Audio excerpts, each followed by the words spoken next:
యథార్థ సంఘటనల ఆధారంగా సినిమాలు తీయటానికి ఆసక్తి చూపిస్తున్నారు ఈ తరం దర్శక నిర్మాతలు. ఈ క్రమంలోనే 2000వ సంవత్సరంలో జరిగిన ఓ యథార్థ సంఘటన ఆధారంగా డైరెక్టర్ శ్రీనాథ్ పులకురం ప్రభుత్వ జూనియర్ కళాశాల పుంగనూరు 500143 అనే సినిమాను తెరకెక్కించారు. ఇక ఇటీవల దర్శకుడు త్రివిక్రమ్ శ్రీనివాస్ చేతుల మీదుగా రిలీజ్ అయిన ఈ మూవీ టీజర్ కి మంచి రెస్పాన్స్ వచ్చింది. ఇక రీసెంట్ గా ప్రెస్ మీట్ ని నిర్వహించారు ఆ టీం. ఆ విశేషాలేంటో ఇప్పుడు చూసేద్దాం.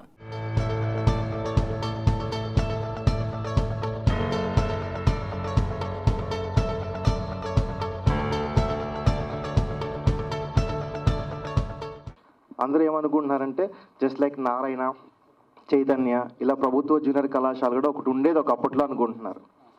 సో కాదండి, ప్రభుత్వ జూనియర్ కళాశాల అనేది ఒక గవర్నమెంట్ కాలేజ్. సో అది తెలియక చాలామందికి జూనియర్ కాలేజ్ అనుకుంటున్నారు, కానీ ప్రభుత్వ జూనియర్ కళాశాల ఉందని తెలియట్లే. సో ఇది ఆ టైం పీరియడ్లో 2000 టైం పీరియడ్లో జరిగిన ఒక రియల్ ఇన్సిడెంట్ బేస్ చేసుకుని తీసామన్నమాట. సో దానికోసం ఈ టైటిల్ ఎంచుకున్నాం. సో డెఫినెట్లీ ఈ సినిమా చాలా బాగా నచ్చుతుంది మీకు. అంటే పేరెంట్స్, పిల్లలు అందరూ ఖచ్చితంగా చూడాల్సిన సినిమా. పిల్లలు in the sense students. So ఏదైతే ఈ కన్ఫ్యూజన్ స్టేట్లో ఉంటున్నారో జనాలు, అంటే ప్రేమ అంటే ఏంటి, లైఫ్ అంటే ఏంటి, ఎడ్యుకేషన్ అంటే ఏంటి, సో ఈ క్లారిటీ లేక, సో అంటే ఎటు పోవాలో తెలియక, పేరెంట్స్ పిల్లల్ని ఎలా గైడ్ చేయాలో తెలియక, సో ఇబ్బందులు పడుతున్న ఒక ఫ్యామిలీలో జరిగే స్టోరీ అనమాట ఇదంతా కూడాను. సో మీకు అందరికీ నచ్చుతుంది. సో ఇంకొకటి ఏంటంటే, సో ఈరోజు సాంగ్ మీడియా వాళ్ళ చేతుల మీదుగా చేద్దాం అనుకుంటున్నాం. అది ఫస్ట్ టైం వీడియో సాంగ్ చేద్దాం అనుకుంటున్నాం. మీ బ్లెస్సింగ్స్ ఎప్పుడు ఉండాలి సార్. అంటే నా భయం ఏంటంటే, సినిమా అనగానే కొత్త ఆర్టిస్ట్ అంటే చిన్న సినిమా అంటున్నారు. సో చిన్న సినిమా పెద్ద సినిమా ఎక్కడుంది సార్? సో చిన్న పెద్ద లేదు. జనాల యాక్సెప్టెన్సీ ఉందంటే definitely it's a big film. అవ్వట్లేదు అంటే ఎంత పెద్ద బడ్జెట్ పెట్టి సినిమా తీసినా, ఎంత పెద్ద స్టార్ కాస్ట్ ఉన్నా సినిమా చిన్న సినిమానే. అది అంతా తానే నడిపించాడు సినిమాని.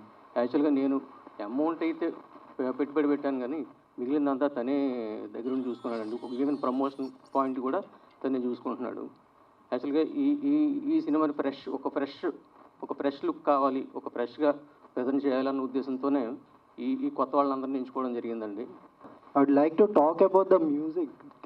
First thing, ఇప్పుడు ఇవాళ సెకండ్ సాంగ్ రిలీజ్ చేస్తున్నాము, అది కూడా direct video song. This one it's going to mesmerise all of you people. So that's for sure. నేను అది చాలా గ్యారంటీగా చెప్తున్నాను. It's all because of Karthik, our music director, and Chinmay garu, ఆవిడ వోకల్స్ చాలా ప్లెజెంట్గా చాలా బాగుంది. అండ్ మా డిఓపి ఫర్ అమేజింగ్ విజువల్స్. అందుకే మీకు ఇప్పుడు డైరెక్ట్లీ ఒక్కసారిగా ఇలా వీడియో సాంగ్ అనేది రిలీజ్ చేస్తున్నాము. So and thank you for the opportunity sir, Srinath గారు and Bhuvan sir. Really thank you so much. ఎందుకంటే ముందు నేను షార్ట్ ఫిలిమ్స్ చేస్తుండే, అండ్ నేను ఎప్పుడూ ఏమంటారు సినిమాల్లోకి వెళ్ళాలి అని ఎప్పుడు అనుకోలేదు. నేను నా పార్టీకి నేను షార్ట్ ఫిలిమ్స్ చేస్తుండే, అలా వెళ్తుండే. కానీ సడన్గా యాక్టర్ ఏమని అనుకున్నాను, తీసుకొని వచ్చి హీరో చేశారు. అంటే I won't even say that it's hero. అంటే నాకు హీరోకు ఉన్న ఇది వేరే ఉంది మీనింగ్. సో దీంట్లో బాసు క్యారెక్టర్ లైక్ చాలామంది అందరూ ప్రతి ఒక్కరూ కనెక్ట్ అవుతారు. That's for sure. ఇంకా ఇంత మించి నేనేం చెప్పదలుచుకోలేదు. ప్లీజ్ ఎంకరేజ్ చేయండి, సపోర్ట్ చేయండి. నేను ప్రస్తుతానికైతే ఈ సాంగ్ గురించి మాట్లాడాలనుకుంటున్నాను. One of the best song in this movie. నాకు చాలా ఇష్టమైన సాంగ్, అండ్ నేను 100% ఇచ్చానన్న నా ఫీలింగ్ ఈ సాంగ్లో. ఒక్కసారి చూడండి, ప్రతి ఒక్కరికి నచ్చుద్ది.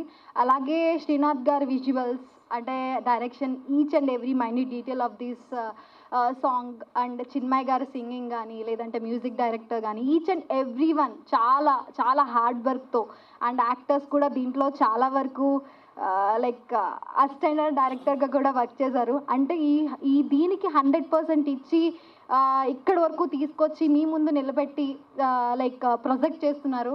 అండ్ నాకు తెలిసినంత వరకు media can do anything. So media only can do anything నాకు తెలిసినంత వరకు. సో ఏంటంటే ఈ ఫిలింని ఇక్కడి వరకు తీసుకొచ్చి మీ ముందు పెట్టి మీ చేతుల మీద రిలీజ్ చేస్తున్నందుకు లైక్ 100% నాకు తెలిసి బాగా వెళ్తుందని గట్టిగా నమ్ముతున్నాను. అండ్ థ్యాంక్ యూ అండి, thank you so much for coming.